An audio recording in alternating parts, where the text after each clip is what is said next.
And Juju is a bigger baller than Caitlin Clark. I said it. I said it. Yeah. I said it. Cam Newton sparked a debate when he claimed that Gugu Watkins is a better athlete than Caitlin Clark.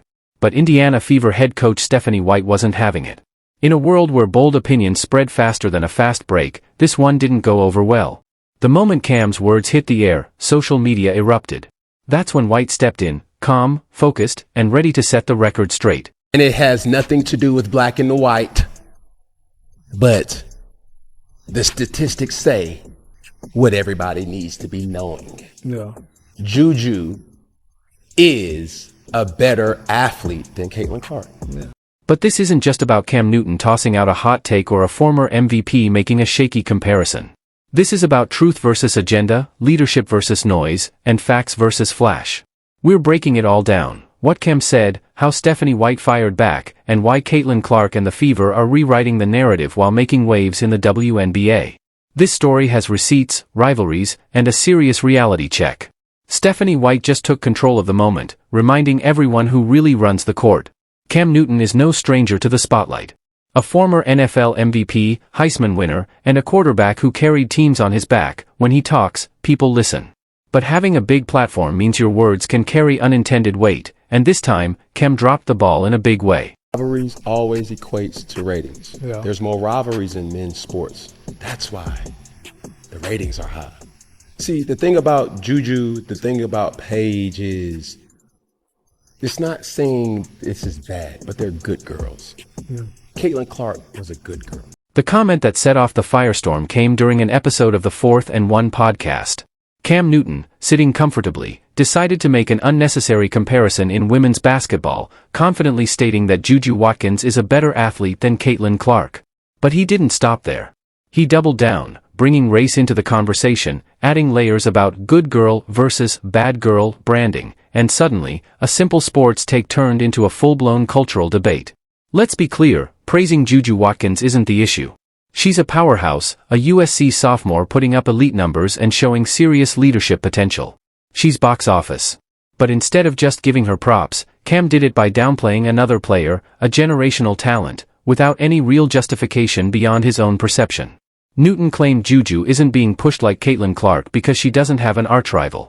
He framed Clark as the good girl and contrasted her with players like Angel Reese, who embraced the bad girl persona. He even suggested Clark's rise was media-driven while Juju's media attention was being held back. Here's the problem, the numbers say otherwise. I do believe Paige and Juju needs nemesis. They need somebody that will rival them. Yeah. To build up the anticipation. Because last year, That was it. It was like, bro, head to head. Iowa and South Carolina, LSU and Iowa, LSU and South Carolina, like those were like moments and times where it's like, oh shit, I ain't Especially never really LSU seen and Iowa, sports boy. like that. Yeah. But thanks to the Caitlin Clarks of the world to have the skill set to match the anticipation of like, Man, yo, injuries. she gonna drop 30. Yeah. Juju is also in that wave and that cloth that like I can drop 30 to. Caitlin Clark's sophomore year at Iowa was nothing short of historic. She led the entire NCAA in both points and assists per game, averaging 27.0 points, 8.0 assists, and 7.1 rebounds. Want volume? She had it. Want efficiency? She shot 45.2% from the field, 33.2% from three, and 85% from the free throw line. No media hype machine, no PR tricks, just pure dominance. And the heavy media attention? That didn't fully kick in until her junior year, when her deep tournament run, jaw-dropping passing, logo threes, and yes, that "you can't see me" moment, all took off at once.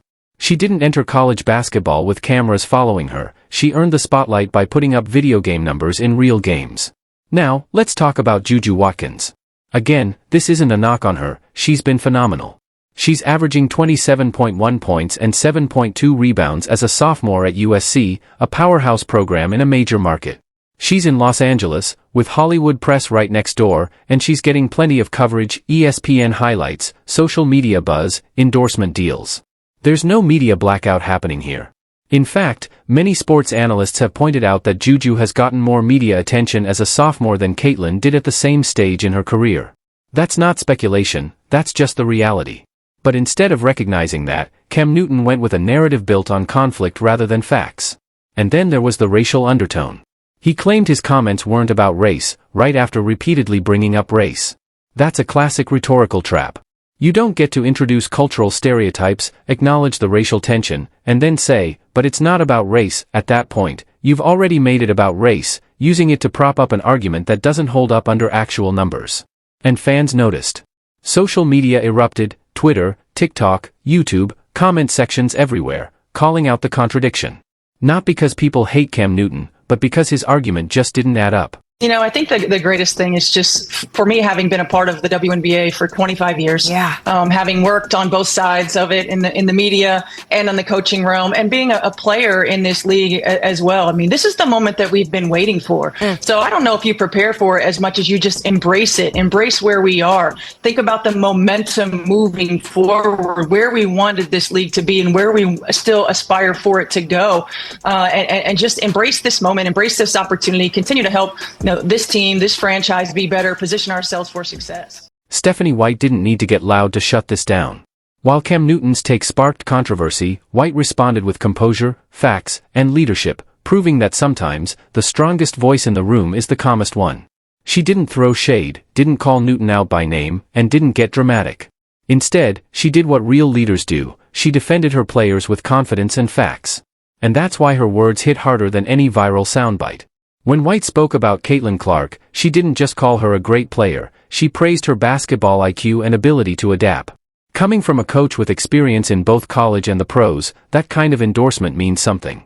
But what stood out most was her focus on growth.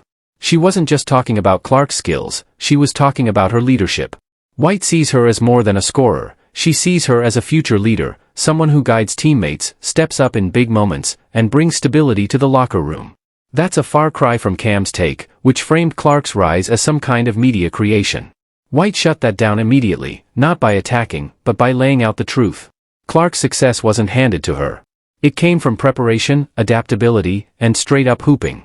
The real story inside the Fever locker room, and speaking of the locker room, that's where White really backed up her words. While outsiders like Cheryl Swoops push narratives about drama, the players themselves paint a completely different picture. Lexi Hull, one of Clark's teammates, didn't just deny the rumors, she shut them down.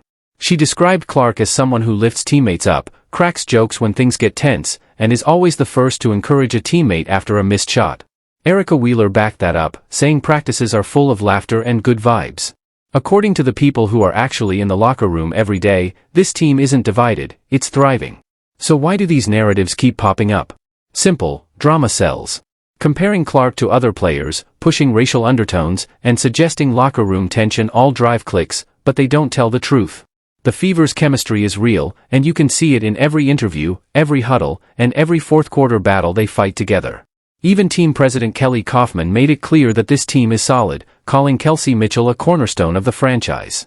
That's not the kind of statement you hear from an organization in turmoil, it's the kind you hear from a team that knows exactly who they are. The bigger picture, the results speak for themselves.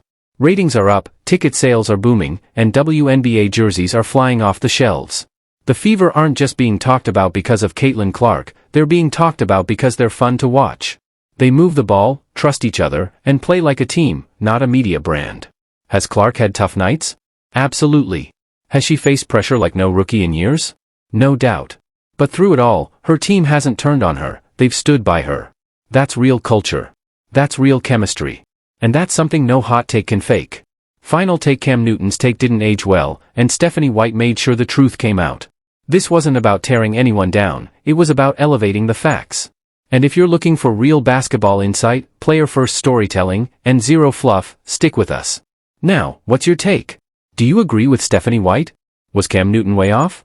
Drop your thoughts in the comments, and if you're here for no BS basketball talk, hit like, subscribe, and turn on notifications. The WNBA is heating up, and we're just getting started. Let's run it.